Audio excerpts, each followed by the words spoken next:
जय श्री कृष्ण। क्या आपने कभी यह अनुभव किया है कि जब कोई भी काम आप मनोयोग से करते हैं तब वो काम यशस्वी बनता ही बनता है। अब ये मनोयोग शब्द भी बड़ा कमाल का है, जिसमें मन और योग ये दो शब्द एक दूसरे के साथ जुड़ जाते हैं। और योग का मतलब है जुड़ना। फिर मन के साथ और क्या जुड़े तब वो काम मनोयोग से बनता है। तो मन के साथ हमारी बुद्धि जुड़ जाए और साथ साथ शरीर भी जुड़ जाए। जब मन, शरीर और बुद्धि तीनों एक साथ जुड़ जाती है और हम कोई काम बड़े प्रेम के साथ में, बड़े निष्ठा के साथ में करते हैं, तो निश्चित रूप से यशस्विता प्राप्त होती ही होती है। और केवल यशस्विता प्राप्त नहीं होती, वो काम करते समय आपने अनुभव किया होगा कि जब कोई भी काम आप हृदय से करते हैं, बड़ी निष्ठा और लगन से करते हैं, तब सारी परिस्थितियां भी आपको अनुकूल हो जाती है। ये परिस्थितियों का अनुकूल होना, इसका मतलब है कभी कभी कोई आदमी ऐसा बीच रास्ते में आ जाता है और ऐसी आपकी मदद कर देता है निस्वार्थ भाव से कि आप भी अचंभित रह जाते हैं। कभी कभी परिस्थितियां ही बदल जाती है। भगवान स्वयं यहां 18वें अध्याय में कहते हैं, स्वे स्वे कर्मण्यभिरतस् संसिद्धिम लभते नरः स्वकर्म निरत सिद्धिम यथा विंदति तच्छृणु।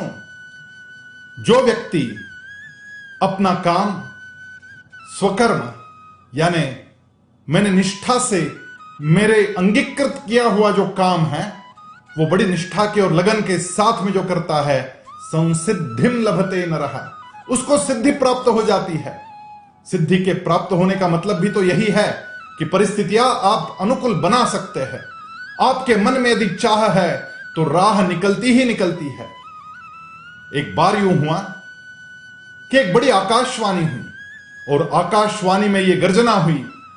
बादल थे और बादल गरज गरज के कह रहे थे कि आने वाले 10 साल अब हम हड़ताल करने वाले हैं।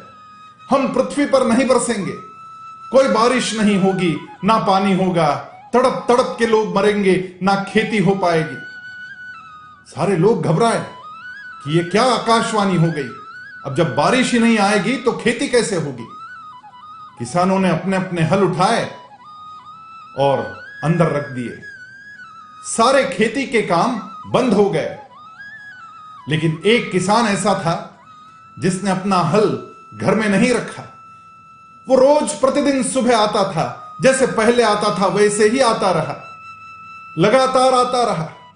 वो अपने बैल उस हल को जोता था और हल चलाते रहता था। आते जाते लोग देखकर हैरान हो जाते कि ऐसा कैसा किसान, जब बारिश आने वाली ही नहीं है तो खेती क्या करेगा, जब बीज डलने वाले नहीं हैं तो फिर खेत को जोके करेगा तो क्या करेगा। लोग हंसते थे, लोग पूछते भी थे कि भैया तुम ये क्या पागलपन कर रहे हो, ये बंद करो, ये क्यों पसीना बहा रहे हो, ये व्यर्थ काम है। वो मुस्कुराता और अपना काम करते रहता।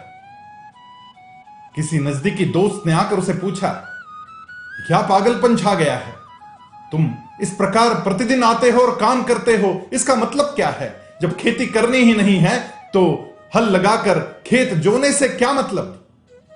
मुस्कुराकर वो किसान बोला कि भैया मुझे पता है कि अब 10 साल तक बारिश आने वाली है नहीं, लेकिन यदि मैं खेत ना जोऊं तो मैं जोतना भूल जाऊंगा, और जोतना भूल गया तो 10 साल बाद जब बारिश आएगी तो बारिश आकर भी क्या फायदा होगा। ना तो मेरे अंदर वो शक्ति रहेगी और ना ही वो युक्ति मुझे पता रहेगी कि हल कैसे चलाया जाता है। मैं प्रतिदिन आऊंगा और हल चलाता रहूंगा। यदि मैं काम करूंगा तो ही भूख लगती है मुझे, और तो ही खाया हुआ मुझे मीठा लगता है। यदि मैं आना बंद कर दूं तो मैं बीमार हो जाऊंगा, और इसलिए मैं प्रतिदिन आता हूं। बारिश को जब आना है तब आए, परमात्मा की कृपा होनी है तब होए, मैं तो जोता रहूंगा। और ये बात जब चारों दिशाओं में गूंजी तो बादल भी घबराए कि ये क्या बात कर रहा है, इसकी ये निष्ठा देखकर बादलों में आपस में चर्चा हुई और बादल बरसने लगे। 10 वर्ष की आकाशवाणी झूठ हो गई। बादल बरसने लगे और उसका खेत उस साल भी हरा भरा हुआ और बहुत अच्छा उत्पाद उसने निकाला। जब भी कोई काम हम बड़ी निष्ठा और लगन के साथ करते हैं तो परिस्थितियों को अनुकूल होना ही पड़ता है। भगवान भी यही बात कहते हैं, स्वे स्वे कर्मण्य भिरतः संसिद्धिम लभते नरः।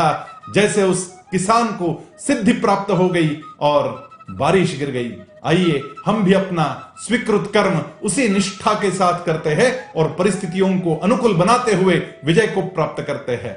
जय श्री कृष्ण।